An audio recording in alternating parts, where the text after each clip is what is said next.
Hello నేను విశేషరావు. పాక్ ఆక్రమిత కాశ్మీర్ ఇది భారతదేశంలో భూభాగం.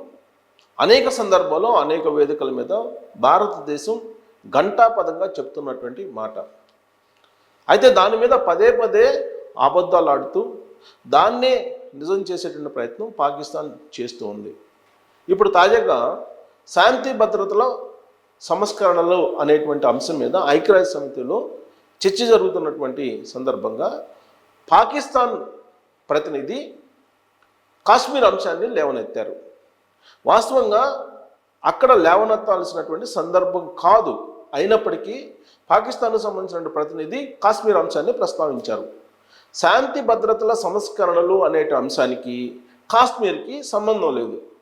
సంబంధం లేని అంశాన్ని పాకిస్తాన్ ప్రతినిధి తెర మీదకి తీసుకొచ్చారు. ఐక్యరాజ్య సమితిలో తీసుకొచ్చి అక్కడ శాంతి లేదు, భారత్ డిస్టర్బ్ చేస్తుంది అనేటువంటి అంశాన్ని చెప్తూ కాశ్మీర్ పాకిస్తాన్ది అని చెప్పేటువంటి ప్రయత్నం చేశారు. వెంటనే జోక్యం చేసుకున్నటువంటి ఐక్యరాజ్య సమితిలో ఉన్నటువంటి భారత శాశ్వత ప్రతినిధి పర్వతనేని హరీష్ గారు మాట్లాడుతూ, ఎప్పటికీ భారత్లో భూభాగమే కాశ్మీరు, పాకిస్తాన్ చట్ట విరుద్ధంగా ఆక్రమించుకుంది, దాన్ని స్వచ్ఛందంగా ఖాళీ చేసి వెళ్ళాలి అనేటువంటి వాదాన్ని ఐక్యరాజ్య సమితిలో బలంగా వినిపించారు. పాక్ ఆక్రమిత కాశ్మీర్ POK దాన్ని భారత్లో కలపడానికి ఇప్పుడున్నటువంటి నరేంద్ర మోడీ గారి ప్రభుత్వం ప్రయత్నం చేస్తూ ఉంది. వ్యూహాత్మకమైనటువంటి అడుగులు వేస్తుంది. బలమైనటువంటి విదేశాంగ విధానాన్ని అమలు చేస్తుంది. దాని ద్వారా పాక్ ఆక్రమిత కాశ్మీర్ని స్వచ్ఛందంగా వాళ్లే తిరిగి ఇచ్చేలా అక్కడ పావులు కదుపుతూ ఉన్నారు. ఇప్పటికే ఆ ప్రాంతంలో ఉండేటువంటి ప్రజలు పాకిస్తాన్ మీద తిరగబడుతూ ఉన్నారు. భారత భూభాగంలో కలపాలి అని చెప్పేసి వాళ్ళు కోరుకుంటూ ఉన్నారు. పాకిస్తాన్కి వ్యతిరేకంగా నినాదాలు చేస్తూ నిరసనలు వ్యక్తం చేస్తున్నారు. భారత జెండాలని అక్కడ రెపరెపలాడిస్తున్నారు. ఇలాంటి పరిస్థితులు అన్నీ చూసిన తర్వాత కూడా పాకిస్తాన్ ఇప్పటికీ కూడా ఆక్రమిత పాకిస్తాన్ భూభాగాన్ని తమదే అని చెప్తున్నారు. చట్టవిరుద్ధంగా 1947లో వాళ్ళు ఆక్యుపై చేశారు దాన్ని. ఆ రోజున రాచరికపు పాలన ఉండేది అక్కడ. దేశాన్ని విడగొట్టేటప్పుడు, పాకిస్తాన్ భారతదేశాన్ని విడగొట్టేటప్పుడు కాశ్మీర్ ప్రాంతాన్ని రాచరికపు ఆధీనంలో ఉంచారు బ్రిటిష్ పాలకులు.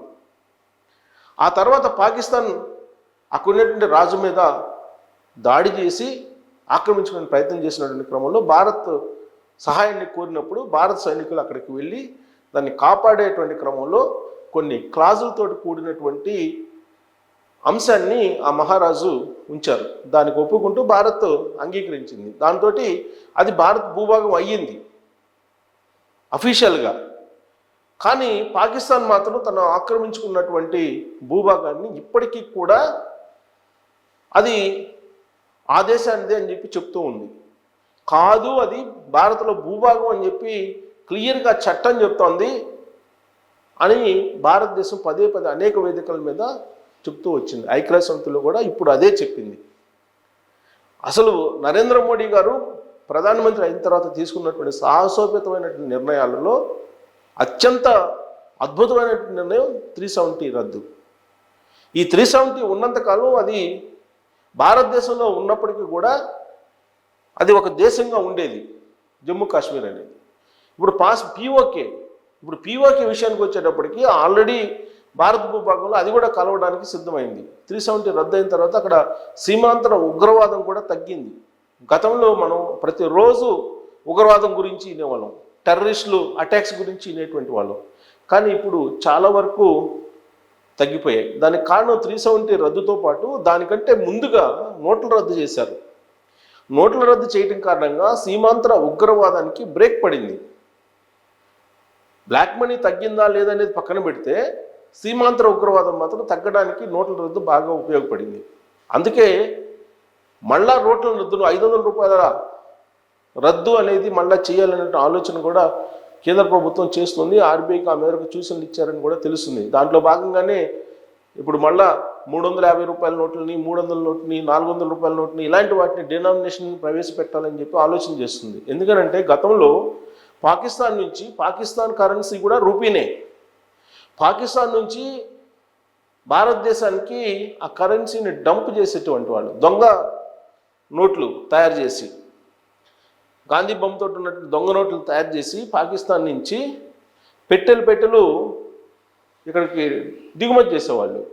ఆ డబ్బుని ఉగ్రవాదాన్ని ప్రోత్సహించడానికి ఖర్చు పెట్టేవాళ్ళు.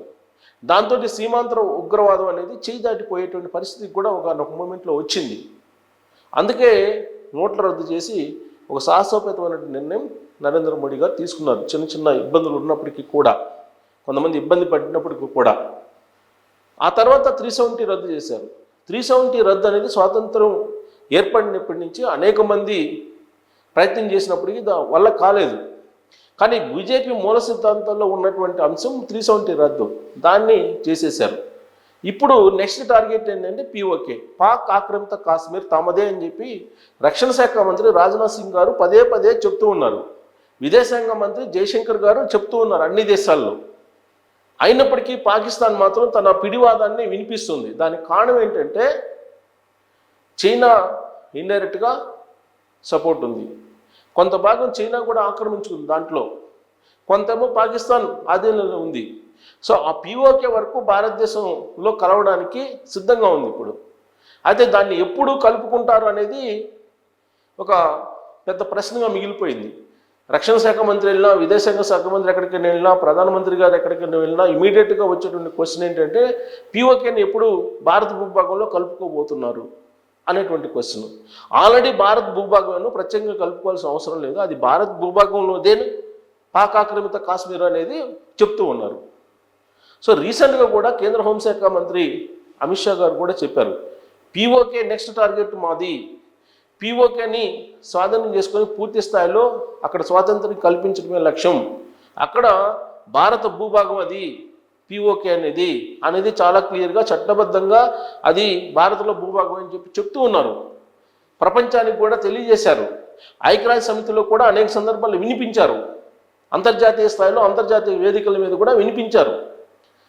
అయితే పాకిస్తాన్ మాత్రం అవకాశం ఉన్నప్పుడల్లా ఈ పీఓకే అనేది తమదే అనేటువంటి వాదాన్ని వినిపిస్తూ ఉంది. ఇప్పుడు ఐక్యరాజ్య సమితిలో తాజాగా వినిపించేటువంటి ప్రయత్నం చేసింది. అందుకే ఒకవైపు పీఓకేలో ఉండేటువంటి ప్రజలు భారత భూభాగంలో కలవాలని చెప్పేసి వాళ్ళు ఉద్యమిస్తుంటే, అక్కడున్నటువంటి ప్రజల మనోభావాలకి వ్యతిరేకంగా పాకిస్తాన్ ఏం చెప్తుంది, అది పాకిస్తాన్లో భూభాగం అని చెప్పి చెప్తోంది. ఇక్కడ కాంట్రడిక్షన్ వస్తుంది. అసలు పాకిస్తానే ఇప్పుడు రెండుగా విడిపోయేటువంటి పరిస్థితి ఏర్పడిందని చెప్పి అంటున్నారు అక్కడ ఉండేటువంటి పరిస్థితులను తెలిసినటువంటి వాళ్ళు. అక్కడ రాజకీయపరమైన అనిశ్చితి కారణంగా ఆర్థికంగా చితికిపోయింది, సంక్షోభంలోకి వెళ్ళిపోయిందని చెప్పి చెప్తున్నారు. ద్రవ్యోల్బణం అదుపు చేయలేనటువంటి స్థితిలో అక్కడ ఉందని చెప్పి ఆర్థికవేత్తలు చెప్తూ ఉన్నారు. చైనా నుంచి అప్పులు తీసుకొని బతుకుతున్నటువంటి దేశం పాకిస్తాన్. చైనా అన్నతోటి ఎంతో కొంత మనుగడ సాగిస్తూ ఉన్నటువంటి పరిస్థితుల్లో పాకిస్తాన్ పార్లమెంట్లో పాకిస్తాన్ అక్కడ ఉండేటువంటి ప్రజాప్రతినిధులు, విపక్షంలో ఉండేటువంటి వాళ్ళు నరేంద్ర మోడీ గారి యొక్క పరిపాలనను ప్రశంసిస్తూ ఉన్నారు. భారత్లో జరుగుతున్నటువంటి అభివృద్ధి గురించి ప్రస్తావిస్తూ ఉన్నారు. నరేంద్ర మోడీ గారిని తీసుకొని ఆదర్శంగా పరిపాలన చేయండి అని చెప్పి వాళ్ళు పార్లమెంట్ లోపలే వాళ్ళు వాదిస్తూ ఉన్నారు, ప్రస్తావిస్తూ ఉన్నారు, ప్రశంసిస్తూ ఉన్నారు నరేంద్ర మోడీ గారిని. ఇలాంటి సిచ్యువేషన్లో పాకిస్తాన్లోనే పాకిస్తాన్కి వ్యతిరేకంగా, పాకిస్తాన్ ప్రభుత్వానికి వ్యతిరేకంగా నినాదాలు చేస్తూ ఉంటే, పీఓకేలో ఉన్న ప్రజలు ఏకంగా మొత్తం భారతదేశంలో కలవాలి, మేము స్వచ్ఛందంగా కలవడానికి వాళ్ళు ముందుకు వస్తున్నటువంటి పరిస్థితి.